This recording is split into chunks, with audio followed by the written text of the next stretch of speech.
सबसे अजीब बात पता है, अक्सर हम उसी इंसान को सबसे ज्यादा मिस करते हैं जिसने हमें सबसे ज्यादा हर्ट किया था। इसका आंसर शायद उस इंसान से कम और हमारे ब्रेन और इमोशन से ज्यादा रिलेटेड है। आप जानते हैं कि उस रिलेशनशिप ने आपको सबसे ज्यादा हर्ट किया था। आपको पता है कि डिस्टेंस बनाना शायद सही डिसीजन था, लेकिन फिर भी कभी कभी ऐसा लगता है कि शायद उनसे एक बार बात हो जाए। और यहीं से एक कंफ्यूजिंग क्वेश्चन आता है, अगर किसी ने हमें इतना हर्ट किया तो हम उन्हें मिस क्यों करते हैं? सबसे पहले एक इम्पोर्टेंट बात समझिए, किसी को मिस करना जरूरी नहीं कि आपको उनके पास जाना चाहिए। कभी कभी हम इंसान को नहीं बल्कि उनके साथ जुड़े फीलिंग्स को मिस करते हैं। वो कॉन्वर्सेशन, वो अटेंशन, वो लेट नाइट कॉल्स, वो मोमेंट्स जब आपको लगा था कि कोई आपको जेन्युइनली समझता है। और जब वो इंसान चला जाता है तो सिर्फ एक इंसान नहीं जाता बल्कि आपकी डेली लाइफ का एक इम्पोर्टेंट पार्ट, इमोशनल कनेक्शन का एक सोर्स, और बहुत सारी मेमोरीज भी सडनली डिसअपियर हो जाती है। और हमारे ब्रेन को सडन चेंजेस पसंद नहीं। आप जिस प्रेजेंस के आदत हो चुके थे उसकी एब्सेंस नेचुरली आपको अनकंफर्टेबल फील होती है। इसी वजह से ज्यादा टाइम अकेले स्पेंड करने से पुरानी मेमोरीज और भी ज्यादा स्ट्रॉन्ग लग सकती है। लेकिन यहाँ और एक इंटरेस्टिंग चीज होती है, हम अक्सर पूरी रियलिटी को याद नहीं करते, हम सिर्फ सेलेक्टिव मेमोरीज को ही याद करते हैं। आपको ब्यूटीफुल कन्वर्सेशन याद आ सकते हैं, वो स्पेशल मोमेंट याद आ सकते हैं, या वो टाइम जब एवरीथिंग परफेक्ट लग रहा था, वो सब भी याद आ सकते हैं। लेकिन जिस बात ने आपको सबसे ज्यादा हर्ट किया था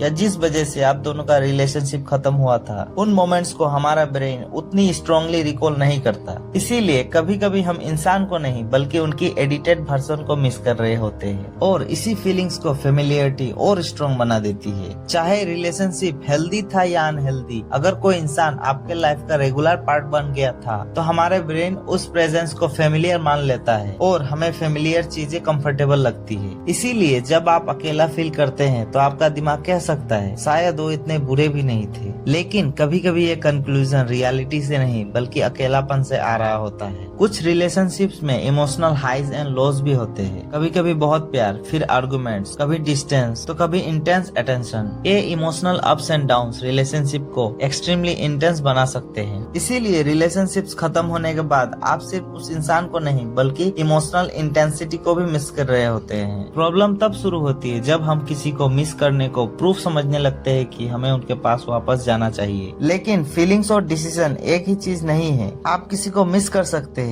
और ये भी जानते हैं कि वो आपके लिए सही इंसान नहीं था। इसीलिए जब किसी की याद आए तो सिर्फ ये मत पूछिए मैं उन्हें क्यों मिस कर रहा हूँ, उसके साथ ये भी पूछिए मैं एक्चुअली क्या मिस कर रहा हूँ। क्या वो पर्सन, क्या उनके अटेंशन या कंपेनियनशिप, या वो वर्जन ऑफ योरसेल्फ जो उनके साथ फील करते थे। ये डिफरेंस समझना बहुत इम्पोर्टेंट है। अगर आप मूव ऑन करना चाहते हैं तो सबसे पहले अपनी फीलिंग्स को सप्रेस करना बंद करिए। उन्हें मिस करना वीकनेस नहीं है। हीलिंग का मतलब ये नहीं है कि आपको कभी उनकी याद नहीं आएगी, बल्कि हीलिंग का मतलब है कि याद आने के बाद भी आप अपने डिसीजन को समझ पाते हैं। जब मेमोरीज याद आए तो सिर्फ गुड मेमोरीज को ही रिप्ले मत करिए, पूरी स्टोरी याद करिए। क्यों रिलेशनशिप खत्म हुआ था, आपको कैसा फील होता था, आप क्या टॉलरेट कर रहे थे, और फिर अपनी लाइफ को दोबारा मीनिंगफुल बनाइए। फ्रेंड्स के साथ टाइम स्पेंड कीजिए, अपने गोल्स पर काम कीजिए, नए एक्सपीरियंसेस लीजिए, और सबसे इम्पोर्टेंट अपने आप के साथ कंफर्टेबल रहना सीखिए। जब आपकी लाइफ दोबारा मीनिंगफुल होने लगती है तो पुरानी मेमोरीज की भी पावर धीरे धीरे कम होने लगती है। तो अगली बार जब आप किसी ऐसे इंसान को मिस करें जिसने आपको हर्ट किया था, तो बस ये 5 बातें याद रखिए।